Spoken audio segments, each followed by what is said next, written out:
So the Book of Boba Fett episode 2 is something that a lot of people enjoy.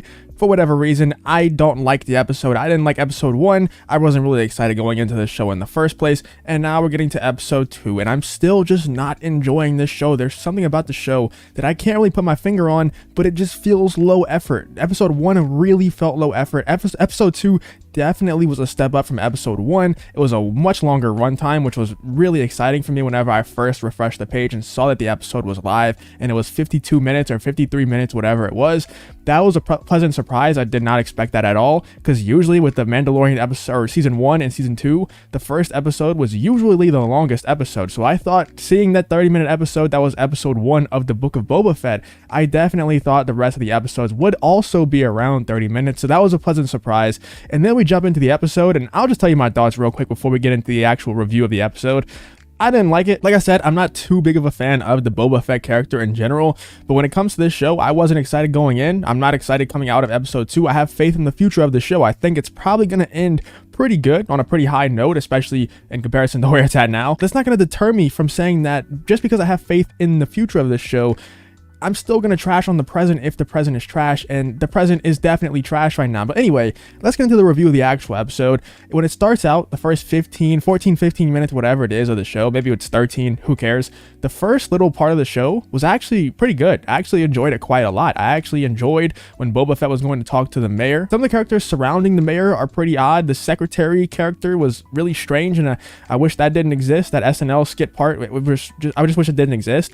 But going to talk to the mayor and everything after that, that was in the present day, I guess, of when this show was advertised to be in, even though I guess we can't really call it the present day, because it seems like the present day in this show is actually when the flashbacks occur. It seems like that's where the main plot is taking place, which I have a huge problem with already. I hate when there's too much flashbacks. I really hate when there's too much flashbacks. The Mandalorian did it right whenever they had the pounding of the hammer, making Din Djarin get flashbacks of when he was taken as a child by Death Watch and saved by the Children of the Watch, taken in, becoming one of the Children of the Watch and stuff like that. I thought that was great. I thought that was a great use of flashbacks because we needed to have that story be told. I don't understand, and like I said, maybe in future episodes we will understand. I don't understand why we have to know this stuff about Boba Fett and the Tuskens, which we'll get to in 1 second. But anyway, first 15 minutes of the show, I really enjoyed when the twins showed up. I don't really know who exactly the twins are. I don't know if that's my lack of knowledge in Star Wars lore. You can let me know in the comments, or if we're not just really supposed to know who they are. I'm assuming, this is just my assumption, I have no reason to assume this, that they're Jabba's children is who I am assuming that they are, because they said that they're inheriting Jabba's palace and they're inheriting Mos Espa. So I assume that's Jabba's children. Not 100% sure on that. Like I said, let me know in the comments if they're already established in the lore who they are. But I thought that was really cool that some Hutts showed up, because I kind of thought that was a little bit of a plot hole. Why would Boba Fett just be able to go in there and take Jabba's palace and the Hutts would be nowhere to be found? Because obviously there's a lot more Hutts than just Jabba. And then this big Wookiee steps out whenever Boba Fett is threatening the twins, and then he tries to threaten Boba Fett. Obviously, Boba Fett doesn't back down because he has his little instances where he's the old Boba Fett from the original trilogy. But Boba Fett actually knew that Wookiee, because that Wookiee is Black Chrysanthemum. I don't really know how to pronounce his name, but Black Chrysanthemum is how I'm going to say it for this video. That dude was a beast. I'm not going to lie. Whenever he stepped out, I was like, oh, is that a Wookiee? Oh, that Wookiee is a unit. And I got up out of my chair whenever I saw that it was Black Chrysanthemum, even though I'm not a big fan of the High Republic. I really think that Black Chrysanthemum character is pretty cool. His backstory is pretty cool. And the fact that Boba Fett knew exactly who he was is also really cool. It shows that they have history, and I'm sure Black Chrysanthemum will come back in the future, probably to have some kind of encounter, probably to have some kind of fight with Boba Fett, which is going to be really cool. And I hope Black Chrysanthemum can keep showing up in future shows, because like I said, that dude's a unit, that dude's a beast. He looks really cool, and I think his fighting will probably be really cool as well. He's really intimidating. I just want him to show up in more stuff. Now we get to the point where Boba Fett gets back in his bacta tank, and that's where the episode goes extremely downhill once again, just like the first episode. As soon as I saw him in that bacta tank, my heart sank. I got really upset. I got really sad, because I already knew where we were going. We were going back with the Tuskens, who I don't care about the Tuskens, man. I just don't care about the Tuskens. They're like animals. You know, where's Anakin when you need them? And this show needs Anakin more than any other show ever needed it, man. Come in there and slaughter the Tuskens so we can actually get to this good stuff. So we can actually get to a Boba Fett show that makes some sort of sense, because that present day stuff was actually pretty cool. Like I said, we get to the Tuskens though. Boba Fett's training to learn how to use a gaffy stick with the Tuskens for, I don't really know, I guess it kind of makes sense, because he doesn't have his armor anymore. He doesn't have all the weapons that he's been trained with his entire life to fight with all the armor. So I guess that does kind of make sense. He's learning how to defend himself and stuff like that. And then the train comes, And the train doesn't really make sense to me because there's just a train. If that train takes that path often, then that's doesn't make sense because the Tuscans can just move. The desert is pretty big. You can just move to another area, but I'm sure someone in the comments is going to be like, well, actually, this part of Tatooine is very fertile and you have to live there because it has a lot of the little water fruits that are in the ground or whatever. I don't know. I'm sure there's some sort of stupid ass lore reason why they have to be in that area of the desert. But from my eyes, from the outside looking in, I'm just like, just move, just get away from the train. You don't have to fight the train. You don't have to shoot at the train. Let it go, hide, or move away. It seems pretty simple. So the train comes anyway, and Boba Fett's like, you know what? I'm going to stop this train. And as soon as he says, I'm going to stop this train, my heart sinks again. I'm like, yep, this episode is going to be a flashback episode. The entire thing. Boba Fett's going to stop this stupid train. I don't care about the train. I don't care about who's in the train. I don't care about the Tuskens. They could all die. I really just don't care. Like Anakin said, they're like animals, and I don't care about them. I don't really hate them. I never had hatred for the Tuskens before, but I don't care. I now have a newfound hatred for the Tuskens because they're hijacking this show that could actually be pretty good, but instead it's all about Boba Fett becoming a Tusken, and I just don't care. But then Boba Fett goes and he takes the swoop bikes from the bar, and of course he goes inside of the bar, and I don't know if he was planning on killing this biker gang that was inside of the bar before he went inside, or if he killed them because they were harassing these two people who I don't know if Boba Fett's just a good guy now and he has to go kill the biker gang that's harassing these people, or if Boba Fett was just planning on going there and killing those people and stealing their bikes, because he definitely could have just stole the bikes without them knowing if he just didn't go inside.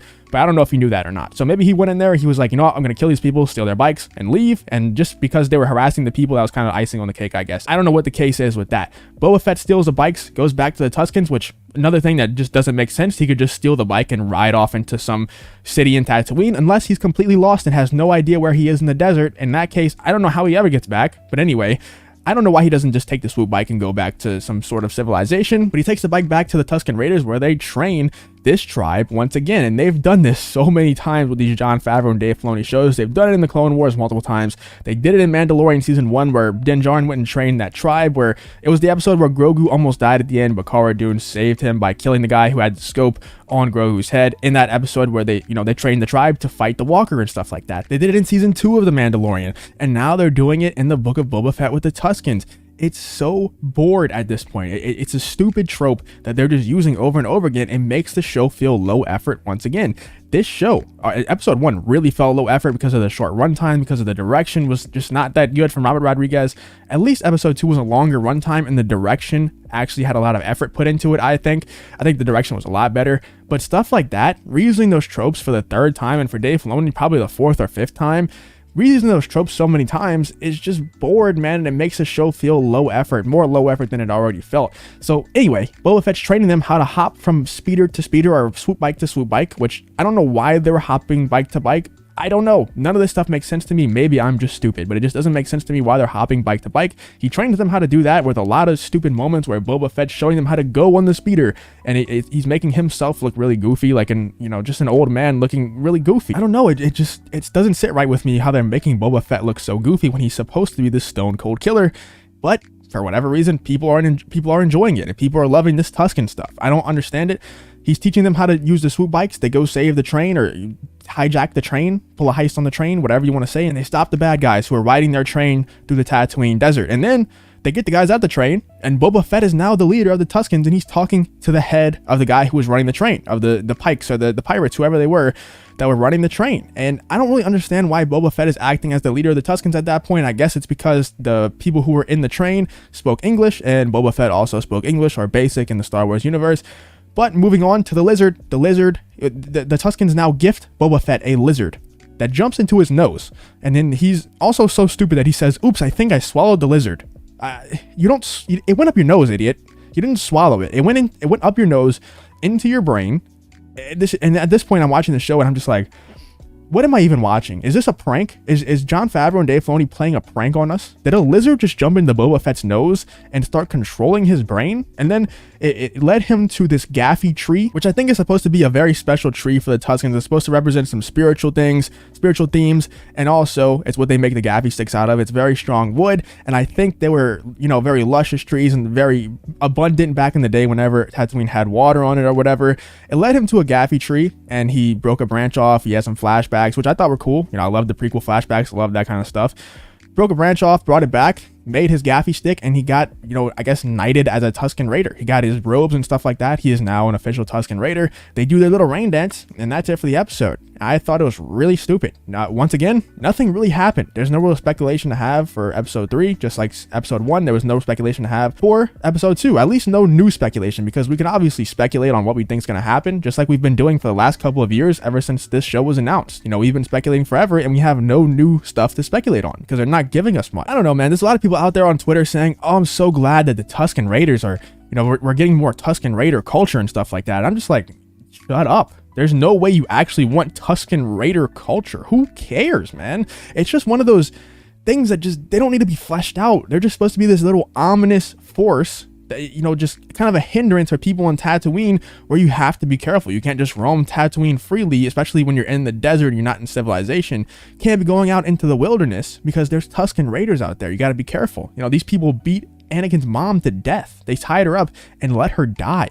Why are we humanizing them? They're bad guys. They're monsters in the wilderness of Tatooine. That's what they're supposed to be. But of course, you gotta go the Disney route. You gotta not only humanize the Tusken Raiders, but also make Boba Fett look like a reasonable, respectful, good guy. Which he does have his moments where he's killing people. He definitely does have his moments where he's Boba Fett. But at the same time, he's trying to teach and save these Tusken Raiders. He's trying to save these random people in this bar that he's never met before, just because it's a Disney show, and it's just frustrating, man. I never even wanted to see this show in the first place. Let me get that straight. I never wanted a Boba Fett show in the first place. But if we are going to see a Boba Fett show where he's the leader of a crime syndicate, he's supposed to be a bad guy. He's supposed to be a ruthless killer in the OT. He's running an underground crime organization. Let him be a bad guy and a stone cold killer, and then I'll be happy, and then I'll be satisfied, and then we could actually have some good Boba Fett content. Like I said, not a big fan of this episode. I definitely liked it more than the first episode, simply off the runtime and the effort put into the show, into this episode. I thought was a lot more. I thought it was a lot better than the episode previous. But let me know what you guys think in the comments. How'd you enjoy this review? How'd you enjoy the episode? Let me know what you think about the whole situation in the comments. If you did enjoy this video, though, please leave a like on the video and subscribe to the channel. If you want to follow me on Twitter, the link to that will be in the description as well. Thank you for watching the video, and hope to see you in the next one.